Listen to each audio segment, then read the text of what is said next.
What if everything you call life disappeared tomorrow? Not slowly. Not fairly.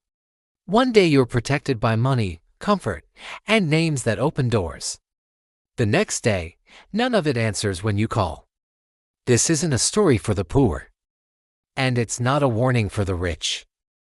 It's the truth about life and why comfort is the most dangerous place to stand. Let me tell you a story about a boy named Eli. Before the world ever taught him the meaning of loss, Eli lived inside comfort.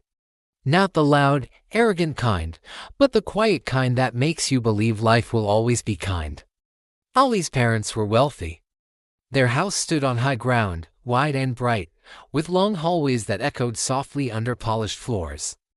Servants moved quietly. Food was always warm. Clothes were always clean. But what made the house feel alive was not the wealth, it was his parents. His father, Jonah, was a respected merchant, a man whose name opened doors. Yet every evening, no matter how late business ran, he returned home to sit with his son, Eli, Jonah once said as they stood on a balcony overlooking the city lights. Money is a tool. Never confuse it with safety, Eli laughed. But we're safe, Papa. Jonah smiled, sadly. We're comfortable, he corrected. Life can change its mind very fast. His mother, Mara, was elegance wrapped in warmth. She wore fine clothes. But she knelt to Eli's level when she spoke. She read to him every night, even when servants offered to do it instead. One night, Eli asked Mother, "Will I always live like this?" Mara closed the book gently. "You will always live with choice," she said. "But comfort is not a promise. Character is."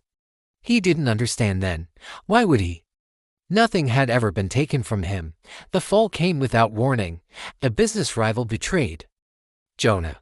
False accusations spread faster than truth ever does. Assets were frozen. Deals collapsed. The stress aged Jonah years in mere weeks, determined to fix everything. Jonah traveled through a storm to confront the situation personally.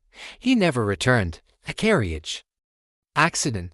The road washed away. The man who once commanded rooms was gone in a single night. Mara tried to stay strong. For Eli. For dignity. But grief doesn't care about wealth. She stopped eating. Sleepless nights turned into sickness. Doctors came and left. Medicines failed. One evening, Eli sat beside her silk-covered bed. The room now feeling too large and too quiet. "Eli," she whispered, her voice thin. "Listen to me carefully." He held her hand, trembling.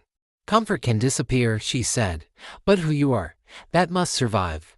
"I don't want any of it," he cried. "Just stay." She smiled weakly. "You'll lose many things in life," she said. "Don't lose yourself." By morning, the house was silent again. The wealth vanished almost overnight. Accounts were seized, properties sold. The servants left not cruelly, just practically. Relatives arrived, not to help, but to divide what remained. Eli went from silk sheets to rough floors, from being addressed politely to being ignored, from abundance to hunger. People who once smiled at him now avoided his eyes. He learned something painful. Respect often follows money, not character.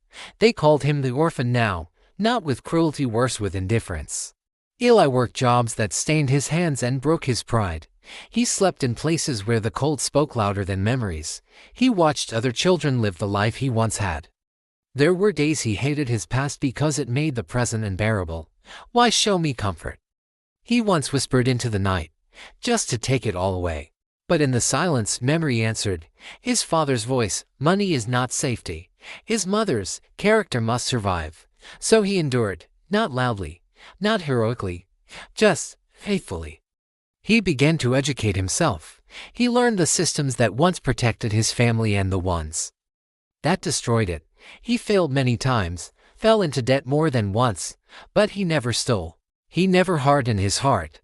He never forgot how it felt to lose everything. Years later, opportunity came not from privilege, but from persistence. He rebuilt his wealth. But this time, he built wisdom first. When Eli finally stood wealthy again, he did not rebuild the mansion. He built schools. He created businesses that employed the forgotten. He designed systems that protected the vulnerable. When people asked him about his past, he would simply say, I learned that life can move you from comfort to hardship in a single moment, so I built something that hardship can't steal. And at night, alone, he would whisper to the memory of his parents, "I lost everything, except what you taught me." And, for the first time, success felt complete. Thank you for watching. If this story resonated with you, please consider subscribing for more content like this. Stay strong.